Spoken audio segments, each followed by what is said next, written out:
128 years ago, Orville was crafting and sculpting an instrument, and little could he imagine, or maybe he did, that he would set the tone literally for the next 128 years and beyond for fretted instruments. What makes a Gibson different than other acoustics is really a part of American music history. And what I mean by that is that if you could look at every Gibson acoustic built from Orville's first shop in 1894 throughout time, it would look like Darwin's theory of evolution. And in other words, it kept changing. And why did it do that? Because Gibson was an idea. Gibson was not just an instrument design. It was not just one instrument. It was an idea of building an instrument that performed. Everything that we do on all of our instruments, any changes we make, when we're looking at developing new concepts, everything has to be in service to sound, which is one of the most incredible lessons that Orville left us.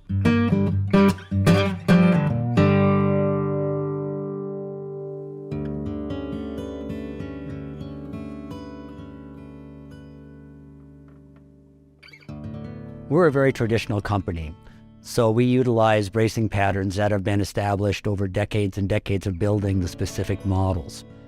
There's different placements of braces dependent on the body size, the body shape, the contour of the body. And even within, say, a slope-shouldered dreadnought like a 45, we use several different bracing patterns. The top bracing, that's more for the sound. The back bracing is very important for the stability of the whole instrument. Aesthetically got to be perfect because people look into the sound hole and they want to see it as if the braces grew there. So there can't be any gaps between the back brace and the back strip.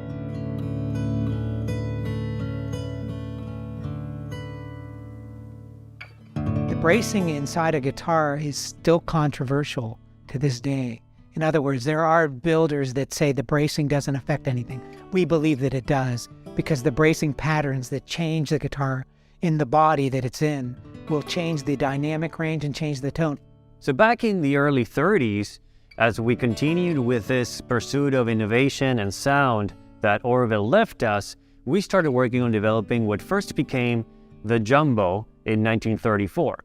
And then subsequently the advanced Jumbo in 1936. Now the differences were that the Jumbo had a regular scale of 24 3/4 and had what we were using up until then, which was our traditional bracing pattern. And then as we are looking to create a more stylized guitar, a more advanced instrument with bigger sound, we create the advanced Jumbo. In our 1930s guitars, there's an X brace that holds the top. Most people know about the X brace.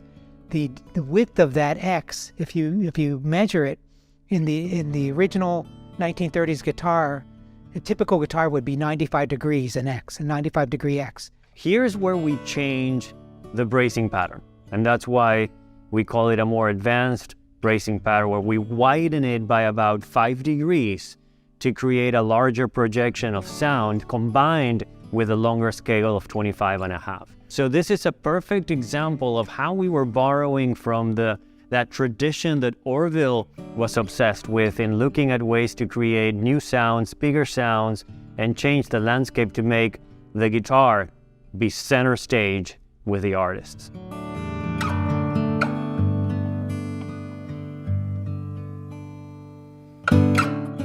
Although they are called generically flat tops, our tops and our backs are not flat. There's reasoning for this, the reason why we do it.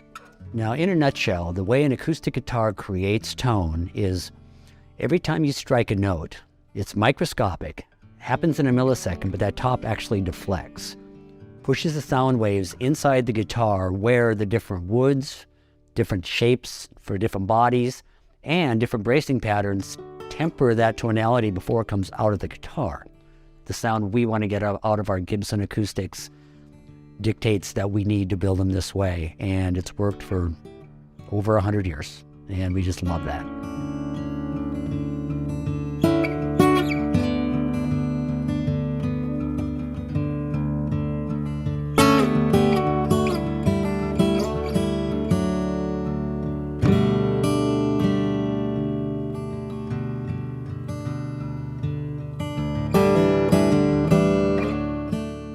The way that we create the dome top and back is some people think we carve that into the top like an arch top or like a mandolin.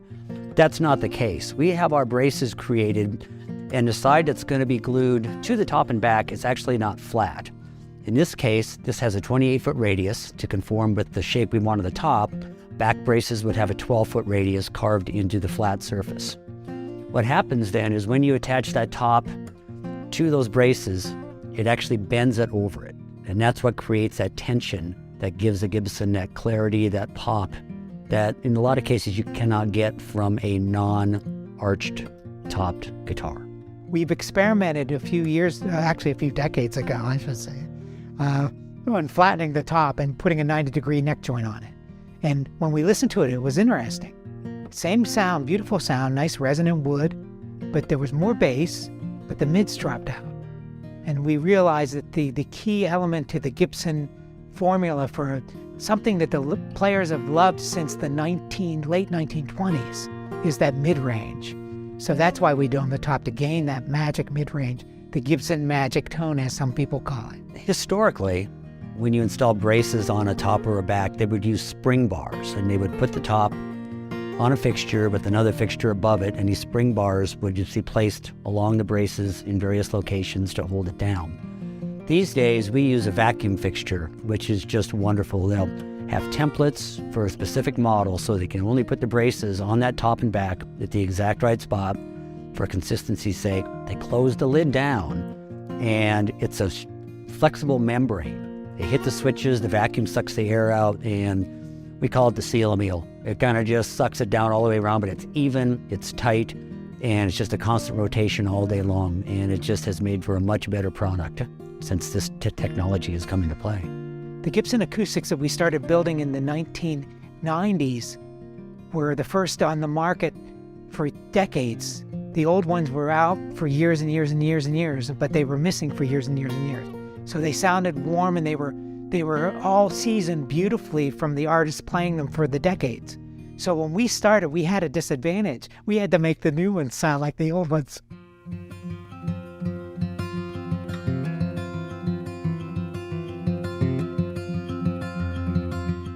Well, some of the braces we get are already hand-shaped. We still scallop off the ends of all our braces to get rid of as much wood where it's not needed as possible. So we have not only tooling, but hand scalloping happening in the factory just to get that Gibson sound we want and to make that guitar, again, as light and responsive as it can possibly be.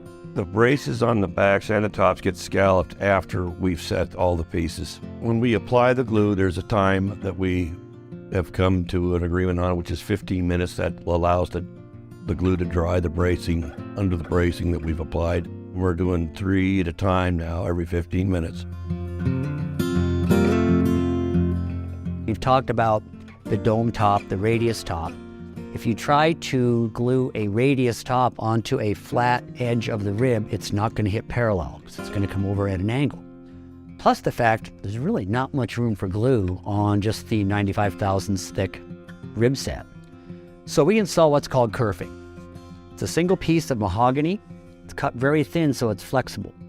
And what they will do is they will take this rib set, put it in a mold that holds the exact shape that we want the guitar to be finished at. They will then apply glue, clamp this kerfing in around top and back, both sides, let it sit, let it dry. At that point it comes out. It's still kind of rough. It's still not always exactly flush with the rib. So we have these sanders. They're 24-inch round sanding discs. They're not flat. One of them has a 28-foot parabolic dish. The other one has a 12-foot parabolic dish. So they'll set the whole fixture with the kerfing in the sanding fixture. It does a few things. It sands the guitar to the exact right finish taper from lower bout to upper bout. It sands the kerfing down flush with the rib, but more importantly, because that dish is a parabolic, it sands that edge at just the right angle for that 28-foot top to come get a parallel glue joint. And in the back, it'll be a 12-foot, which is a little bit steeper curve coming down. And once those are sanded, the ribs are ready to receive the top and back at that point. When we scallop the braces on the tops and backs, you can see some of the braces are scalloped off. Some continue all the way through to the edge. What we do next is a process called slotting for body build. They will take that top, set it on this rib set, and they'll mark with a pencil where those braces that did continue all the way to the edge are. At that point in time, they'll take a Dremel tool and do a little notch out. When that top goes back on, those braces key all the way through the kerfing and the rib to the edge. Each one of these is like a snowflake. It's very similar, but it's completely different. They'll apply the tops and backs to the rib set. We have very specific presses that are actually made with the arch cut into the presses to match the 28-foot radius top, the 12-foot radius back. Again, tight bond, great wood glue. This is what we use on this type of application. Put it in the presses, leave it in there for about 45 minutes. And at that point in time, though, there's a ton of cosmetic work to be done, clean up. Your body is basically finished at that point.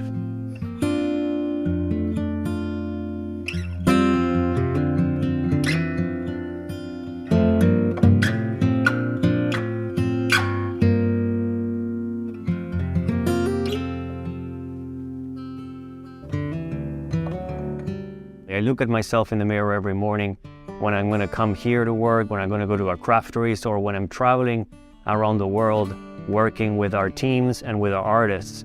And I do feel that sense of being proud about what we're doing, but at the same time having this big responsibility that lies on my shoulders, and it lies on the shoulders of all of our teams around the world to carry forward the legacy that Orville started, and that for the last 130 years we've received from all of the artists that have chosen Gibson guitars to record music, to play on stage, and to inspire fans around the world to do the same.